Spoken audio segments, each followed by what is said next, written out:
আসসালামু আলাইকুম। দেখুন আল্লাহ তাআলা আমাদের প্রতি কতটা রহম করছেন। যদি মিথ্যা বলার পর আমরা বোবা হয়ে যেতাম, হারাম সম্পর্ক করার জন্য হারামে লিপ্ত হওয়ার পর যদি আমাদের ক্যান্সার হতো, মেয়েরা ছেলেদের সামনে তার সৌন্দর্য প্রকাশ করার পর যদি চেহারা ভূতের মতো হয়ে যেত, গান শোনার পর যদি কানে শুনতে না পেতাম, পরীক্ষার কথা চিন্তা করে লেখাপড়ার কারণে নামাজ ছেড়ে দিলে যদি নিয়মিত পরীক্ষায় ফেল করতাম, যদি নাটক, সিনেমা এবং মুভি দেখার জন্য আমাদের চোখ নষ্ট হয়ে যেত, তখন কেমন হতো। অথচ এত কিছু অন্যায় অপরাধ করার পরেও আমাদের রব আমাদের সাথে তেমন কিছুই করছে না। আমাদের রব আমাদের উপর অত্যন্ত রহম হচ্ছেন, আমাদের উপর দয়া করছেন।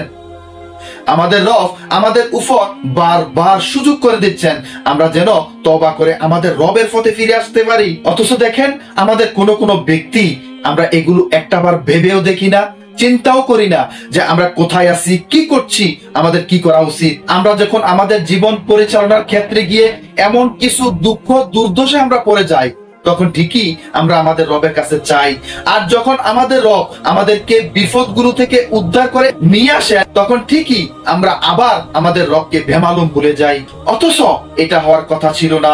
আমাদের কথা ছিল আমরা সার্বক্ষণিক আমাদের রবের কথা মতো চলবো, তার আনুগত্য করব, তার রাসূলের আনুগত্য করব। এটাই বলতে চাই। সর্বোপরি আমরা কে পারি না আমাদের সমস্ত পাপাচার থেকে বের হয়ে রবের সন্তুষ্টি অর্জনের জন্য আমাদের নিজেদেরকে রেডি করতে?